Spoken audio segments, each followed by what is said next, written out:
Nakalabas na ng Philippine Area of Responsibility ang Bagyong Kedan pero patuloy na magdadala ng bahagyang maulap na panahon at isolated rain showers ang trap o buntot nitong low pressure area lalo na dito sa bahagi ng Luzon hanggang bukas. Damay dyan ang Metro Manila, Central Luzon, Calabarzon, dito rin sa Bicol Region at nalalabing bahagi ng Mimaropa provinces. Apektado naman ng southwesterly winds ang Visayas at ang Mindanao.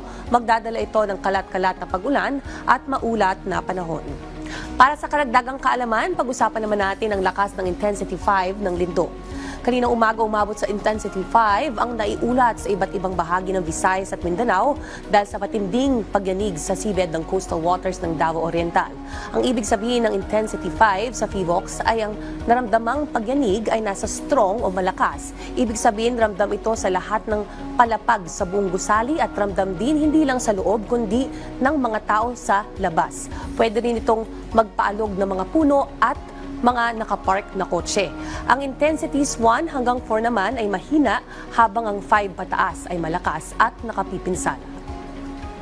Stay safe at stay dry. Ako po si Ice Martinez. Laging tandaan may tamang oras para sa bawat Pilipino. Panapanahon lang yan.